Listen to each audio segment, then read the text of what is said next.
अध्याय 4. श्री गणेशाय नमः. श्री सरस्वते नमः. श्री गुरुभ्यो नमः. जय जयाजी जगनायक, जगजनक जगपालक, त्रिलोक विश्वव्यापक, विश्वंभर कहते तुम्हें, हे अज अजित अद्वय, सच्चिदानंद करुणालय, हे सर्वसाक्षी सर्वालय, तू ही माता पिता. मैं हूँ अजान बालक, कम न करो स्नेह जगत पालक, तू साक्षात कल्प वृक्ष तारक, इच्छा पूर्ण करे सबकी. करुणा का सागर तू, दीनों का पालनहार तू, भक्तों का आधार तू, चिंतामणि सबका. ईश्वर तेरी कृपा बिना सब कुछ है सुना सुना, इस देह को प्राण बिना कौन पूछे पार्थिव को. यह मन में रखिए नरेंद्र दास को संभालिए, बालक जाए बताइए माता बिना किसके पास. पिछले अध्याय में किया कथन, दधीची ने दिया अस्या दान, उनसे हुआ वज्र निर्माण वृत्रासुर वध हेतु. चौथे अध्याय में करो श्रवण भगवान विष्णु का विष्णु पुराण. ब्रह्मऋषि कहलवाने कारण विश्वामित्र क्रोधित हुए. यह कथा है विष्णु पुराण में, कही है पराशर मुनि ने, धर्मज्ञ मैत्रेय ऋषि ने पूछने पर. ऋषि पराशर जो थे वशिष्ठ के प्रपौत्र थे, ऋषि कुल में प्रसिद्ध थे चारों ओर. धर्मज्ञ मैत्रेय ने प्रश्न किया ऐसा, वशिष्ठ विश्वामित्र विवाद था कैसा. यज्ञ समारंभों में सुना यह किस्सा कई लोगों से. पराशर कहे ध्यान पूर्वक सुनो, लंबी है यह घटना मानो, समय का अभाव जानो, कहता हूँ संक्षिप्त में. नाभि से श्री विष्णु की उत्पत्ति हुई, कमल की उत्पत्ति ब्रह्मदेव की हुई. उस कमल से विष्णु से ब्रह्मदेव हुए. ब्रह्मदेव ने ब्रह्मांड निर्मित किए, सृष्टि उत्पत्ति के कार्य हुए, निर्माण हुई पृथ्वी. 3 गुणों से विश्व निर्माण किया, रजतम सत्व नाम दिया, ब्रह्मा जी ने जन्म दिया और पालन श्री विष्णु ने. उत्पत्ति स्थिति का कार्य हुआ, लय होना अनिवार्य हुआ, यह कार्य स्वीकार किया शंभु महादेव ने. विश्व निर्मिति के कारण 3 मानस पुत्र किए निर्माण, सनक सदानंद और सनातन. पर वे गए तपस्या हेतु, थे वे बड़े विज्ञानी, संसार करने मति ना मानी, निवृत्ति ही उन्होंने ठानी, नकार दी प्रजा उत्पत्ति. पश्चात ब्रह्मदेव के आयामन में प्रजा उत्पत्ति आवश्यक सृष्टि में 9 मानस पुत्र जग में निर्माण किए. भृगु पुलस्त मारीचि, अंगिरा दक्ष ऋतिचि, वशिष्ठ पुलहत्रि, ऐसे 9 पुत्र. ब्रह्मदेव के 9 पुत्र मानस, मन से हुए इसलिए मानस, मानव तथा मानस शब्द का अपभ्रंश. इस मानस पुत्रों के कारण हुआ आगे वंश निर्माण. ब्रह्मा जी के पुत्र होने के कारण कहते इन्हें ब्राह्मण. ऐसे हुए निर्मिति ब्राह्मण शब्द की, विष्णु पुराण में व्याख्या उनकी, आवश्यकता नहीं विश्लेषण की. चलिए कथा की ओर. ब्रह्मदेव के पुत्र वशिष्ठ वेदोपासक ब्रह्मनिष्ठ, ध्यान धारणा आत्मनिष्ठ, कहते उन्हें ब्रह्मऋषि. अब देखे विश्वामित्र चरित्र, सोमवंशीय थे सुपुत्र, क्षत्रिय था कुलगोत्र विश्वामित्र का. इक्ष्वाकु पुत्र रेणु नाम का, उनकी कन्या रेणुका. जमदग्नि जो का प्रपौत्र था भृगु का, उनसे विवाह हुआ. भृगु थे पुत्र रुचिक नामक, रुचिक थे जमदग्नि के जनक, यही थे परशुराम के अभिभावक जमदग्नि एवं रेणुका. रेणुका एवं जमदग्नि को थे 5 पुत्र कुल उनको, उनमें से ऋषि को गधी नामक सुपुत्र. गधी की माता सरस्वती पत्नी थी जो ऋषि की, पति पारायण उनकी भक्ति थी. सरस्वती की धर्म परायणता से, दोनों के तप सामर्थ्य से जन्म लिया विश्वामित्र जैसे महान योगी ने. होने पर भी जन्म क्षत्रिय कुल में, भगवत प्रेम भरा नस नस में, विश्वामित्र ईश्वर निष्ठा में ओतप्रोत थे. कठोर तप साधना साधी, अनेक के यज्ञ यागादि, सम्मान था त्रिभुवनादि महर्षि कहकर. वशिष्ठ ऋषि के सुपुत्र शक्ति को, पराशर नामक पुत्र उनको, वे कह रहे मैत्रेय को कथा अपने पितामह की. इन वशिष्ठ ऋषि को थी अनेक संतति उनको, इन्हीं में से एक को बुलाते शक्ति नाम से. पितामह मेरे तपस्वी महान, त्रिभुवन दे उनको सम्मान, रघुकुल के कुल गुरु का मान था ब्रह्मऋषि वशिष्ठ को. वशिष्ठ विश्वामित्र समकालीन, दोनों ऋषि थे महान, करके अनेक यज्ञ हवन सम्मान प्राप्त किया. यज्ञ का गहन ज्ञान, अभ्यासी ऋषि होने का सम्मान देते सभी ऋषिगण इन दोनों को. वशिष्ठ एवं विश्वामित्र की आदरयुक्त मैत्री उनकी, सम्मान उनकी आज्ञा की करते सभी देव और राजा. करे उल्लंघन उनकी आज्ञा का, ऐसा साहस नहीं किसी का, इतना अधिकार उन दोनों का था त्रिभुवन में. देवलोक में बारंबार आना जाना होता हर बार, उन्हें देख सारे सुरवर खड़े हो जाते. करते हुए उनका सम्मान देवों ने की पदवी प्रदान, राजश्री का मान दिया विश्वामित्र को. ब्रह्मऋषि कहते वशिष्ठ ऋषि को, राजश्री कहते विश्वामित्र को. राजश्री यह विशेषण विश्वामित्र को भाया न था. देवों से कहा ऐसा करो, मुझे ब्रह्मऋषि संबोधित करो, राजश्री ना कहा करो विश्वामित्र ने. इंद्र ने कहा विश्वामित्र को, पहले वशिष्ठ करे संबोधित आपको, फिर हम कहेंगे सभी को, आपको ब्रह्मऋषि बुलाए। विश्वामित्र वशिष्ठ से कहे, ब्रह्मऋषि आप संबोधित करे, विनती हम आपसे करे, हे ऋषि ज्येष्ठ। वशिष्ठ बोले, ठीक है, हम प्रयास करते हैं। ब्रह्मऋषि संबोधित करते हैं, हमें कोई आपत्ति नहीं। आरंभ किया उसी क्षण से ब्रह्मऋषि संबोधन से।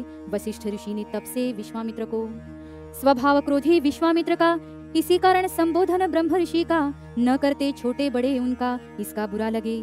एक बार देवताओं ने आकर निमंत्रण दिया दोनों को सादर, उपकृत करे सभा में आकर विशेष कारण हेतु। देव वशिष्ठ से विनती करे, ब्रह्मऋषि सभा में पधारे, राजश्री आप भी कृपा करे, विश्वामित्र से कहा इंद्र ने। इस संबोधन से क्रोधित होकर विश्वामित्र गए सभा छोड़कर, वशिष्ठ पर कारण थोपकर ब्रह्मर्षि पद न पाने का क्रोध मन में रख अपना, आरंभ किया छल करना, वशिष्ठ को तंग करना। विश्वामित्र ने जहाँ संभव हो वही करे अपमानित हर कही, छलने का प्रयास छोड़े नहीं विश्वामित्र वशिष्ठ को। वशिष्ठ न हुए क्रोधित कभी, ना ही पलटकर बोले कभी, विश्वामित्र के अपराध सभी सहते रहे।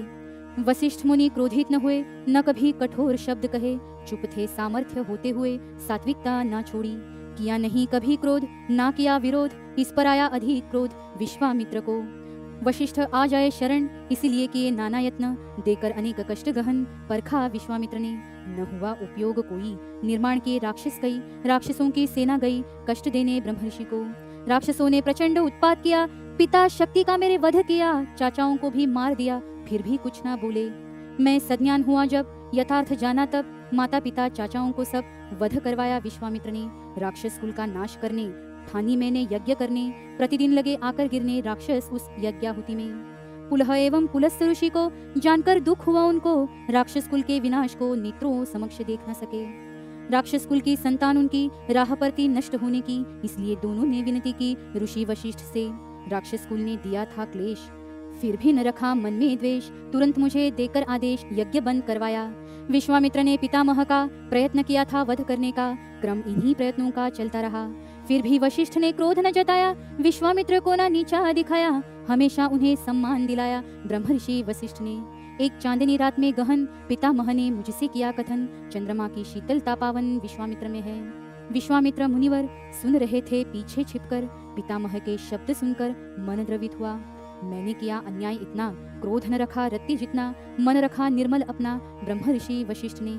तक्षण आए वशिष्ठ के आगे, दंडवत कर कहने लगे, आप जैसी महानता ही लागे ब्रह्मऋषि पद पाने को। अनन्य अपराध किए मैंने, सहज क्षमा किया आपने, नहीं देखा अब तक त्रिभुवन ने ब्रह्मऋषि आप जैसा। श्रोताओं महानता वशिष्ठ की स्वीकार करनी होगी उनकी, अहंकारी वृत्ति विश्वामित्र की उतरी अपने आप। अहंकार है विष ये जानो, जला डालता मन को मानो, ज्ञान बुद्धि रूपी आंखें सज्जनों, अंधा करता अहंकार।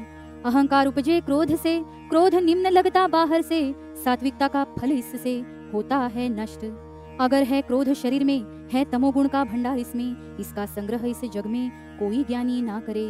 जगत गुरु तुकाराम जी का बोध कीजिए आत्मसात उनका, अर्थ जानिए इस अभंग का तब समझ आएगा।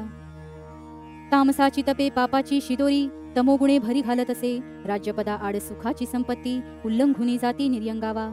इंद्रिये दमली इच्छा जिती जीवी, नागविती ठावी नाही पुढे, तुका म्हणे हरिभजना वाचून, करितो तो शिणपा हो जाए। अर्थात तमोगुणी व्यक्ति करे भी योग, जप तप तपस्या भोग, फिर भी नहीं उसका उपयोग, पाप की उसकी गठरी समझो। राज्यपद आदि के संपत्ति सुख को तमोगुण कदापि योग्य नहीं उसको, निष्फल करे सारी सिद्धियों को, ऐसा है अवगुण। इंद्रियों का करके दमन, किए भी उग्र अनुष्ठान, फिर भी अंतःकरण में तमोगुण अवश्य है जानो। तमोगुण रहित अंतःकरण प्राथमिकता है जान, अन्यथा आध्यात्मिक ज्ञान उपयोगी नहीं। आध्यात्मिक व्यक्ति को त्यागना है तमोगुण को, अपनाया रजोगुण को, तब भी उपयोग नहीं। रज तम सत्व आहे ज्याचांगी, याच गुणी जगी वाया गेला, तम म्हणे काय नरकची केवळ, रज तो सबळ मायाजाळ। तुका म्हणे येथे सत्वाचे सामर्थ्य, करावा परमार्थ अहर्निशी।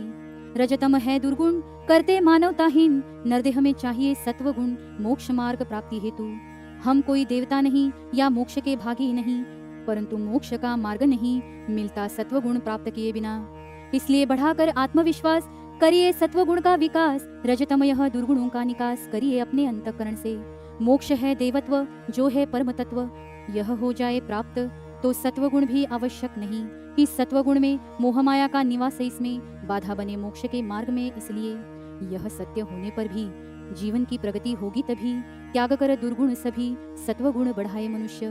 मिले कोई दुर्गुणी अति, रजो अथवा तमोगुणी व्यक्ति, तत्काल भ्रष्ट हो उसकी मति संगति से। जो हो भरा सत्वगुण से, दूर रहता दुर्गुणी से, नहीं जचता दुर्गुणियों से सत्वगुणी मनुष्य को। करो एक कथा श्रवण, जो है रची विष्णु पुराण। था एक शतधनु राजन और रानी शैवा। प्राचीन काल में शतधनु नाम का था राजा भक्त श्री विष्णु का, एवं पतिव्रता रानी शैवा का श्रद्धा भाव श्री विष्णु पर। राजा मन ही मन भक्ति करे, भगवान के सच्ची आराधना करे, किंतु रजोगुण के प्रभाव से करे अनेक छंद। हर महीने की पूर्णिमा को राजा रानी करे व्रत को, भगवान विष्णु के उपवास को कभी खंडित नहीं किया।